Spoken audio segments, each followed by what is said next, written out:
नमस्कार, विदेश की खबरों में आपका स्वागत है। मैं हूं आपके साथ आकाश। अमेरिकी खाड़ी देशों और इजराइल के बीच अमन बहाली की कोशिशों के रास्ते पर तेजी से आगे बढ़ रहा है। यूएई और बहरीन के बाद अब सऊदी अरब भी इजराइल के साथ शांति समझौता कर सकता है। अमेरिका इसमें मध्यस्थता कर रहा है। सऊदी अरब के विदेश मंत्री प्रिंस फैसल इन दिनों अमेरिका के दौरे पर हैं। बुधवार रात उन्होंने अमेरिकी विदेश मंत्री माइक पोम्पियो से मुलाकात की। इसके बाद दोनों नेता मीडिया से रूबरू हुए। अमेरिकी राष्ट्रपति डोनाल्ड ट्रंप ने एक बार फिर कोरोना वायरस के लिए चीन को जिम्मेदार ठहराया। ट्रंप ने पिछले हफ्ते हॉस्पिटल से डिस्चार्ज होने के बाद तीसरी चुनावी रैली की। आयोवा पहुंचे ट्रंप ने कहा कि महामारी के लिए सीधे तौर पर सिर्फ चीन जिम्मेदार है।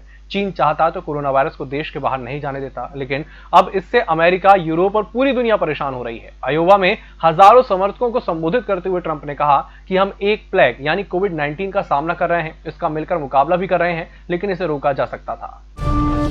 और पूर्वी लद्दाख में भारत के साथ चल रहे सीमा विवाद के बीच चीन के राष्ट्रपति शी जिनपिंग ने पीपल्स लिबरेशन आर्मी को युद्ध के लिए तैयार रहने का आदेश दिया है। एक मिलिट्री बेस के दौरे पर जिनपिंग ने कहा कि चीनी सैनिकों को खुद को युद्ध के लिए दिलो दिमाग से तैयार कर लेना चाहिए।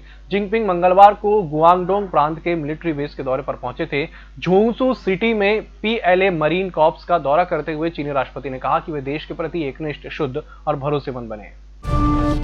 बार्टेल्ट गॉडविट नाम की चिड़िया ने बिना रुके 12,000 किलोमीटर की दूरी 11 दिन में पूरी की। चिड़िया ने ये दूरी अलास्का से न्यूजीलैंड के बीच तय करके वर्ल्ड रिकॉर्ड बनाया है। इस दौरान उसने ना तो कुछ खाया और ना ही पानी पिया। चिड़िया को ट्रैक करने के लिए वैज्ञानिकों ने उसके शरीर के पिछले हिस्से पर सैटेलाइट टैग लगाया। माइग्रेशन पर रिसर्च करने वाली वैज्ञानिक डॉक्टर जेसी कॉकलिंग कहती है कि गॉडविट का शरीर लड़ाकू विमान जैसा है और लंबे नुकीले पंख उसे हवा में तेज उड़ने की क्षमता देते हैं। संयुक्त राष्ट्र में एक बलूच एक्टिविस्ट ने पाकिस्तान के एजुकेशन सिस्टम पर गंभीर आरोप लगाए। बलूच वॉइस एसोसिएशन के प्रेसिडेंट मुनीर मैंगल ने यूएन में कहा, पाकिस्तान के स्कूलों में हिंदुओं और यहूदियों के खिलाफ नफरत का पाठ पढ़ाया जाता है। मैं एक सरकारी आर्मी स्कूल में पढ़ने जाता था। यह एक हाई स्टैंडर्ड स्कूल था। इसे कैडेट कॉलेज कहते हैं। हमें पहली बात सिखाई गई कि हिंदू काफिर होते हैं, यहूदी इस्लाम के दुश्मन हैं। इन वजहों से ये दुनिया में रहने के हकदार नहीं है। इन्हें मार दिया जाना चाहिए। इन बातों पर दुनिया को ध्यान देना चाहिए। इस बुलेटिन में एक छोटे से ब्रेक का जल्द हाजिर होंगे। होटल गौरीशी भोपाल शहर के बीचों बीच स्थित ठहरने की सर्व सुविधा युक्त जगह है। Room available in affordable prices और facilities free wifi, AC, TV, parking, security, lift, full sanitised room, toiletry kit. Hotel Gaurishi, hall number 8, Chittor complex, MP Nagar, zone 1, Bhopal. Phone number 7898128620। Break के बाद एक बार फिर से आपका स्वागत है और बढ़ते हैं अगली खबर की ओर। नेपाल के पीएम केपी शर्मा ओली ने बुधवार को कैबिनेट फेरबदल में देश के उप प्रधानमंत्री ईश्वर पोखरेल से रक्षा मंत्रालय का कार्यभार वापस ले लिया। इस मामले से परिचित लोगों ने बताया कि माना जा रहा है कि यह कदम पड़ोसी देश भारत के साथ संबंधों को पटरी पर लाने की कोशिश के तहत उठाया गया है। आपको बता दें कि पिछले कुछ समय से भारत और नेपाल के संबंधों में खटास आई हुई है। अब प्रधानमंत्री ओली खुद इस मंत्रालय की जिम्मेदारी संभालेंगे।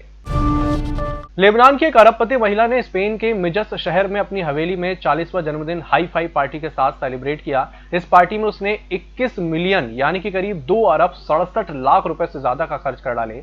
इसमें से 20 मिलियन पाउंड की हीरा मोती जड़ी ड्रेस पर खर्च हुए। कोरोना के चलते इस पार्टी को दुनिया भर में वीडियो कॉन्फ्रेंस के द्वारा 20 मिनी पार्टियों से जोड़ा गया था, जिसमें London, Los Angeles, Hong Kong, Kuwait, Qatar, Dubai, Paris और मॉस्को शामिल थे।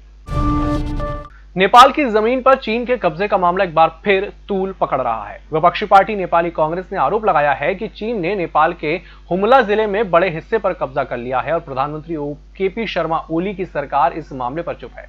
नेपाली कांग्रेस ने एक बयान में कहा कि ओली की अगुवाई वाली कम्युनिस्ट पार्टी की सरकार सच छिपाकर देश को धोखा दे रही है। पिछले महीने नेपाली मीडिया की खबरों में कहा गया था कि चीन ने हुमला जिले में 11 इमारतें बनाई हैं।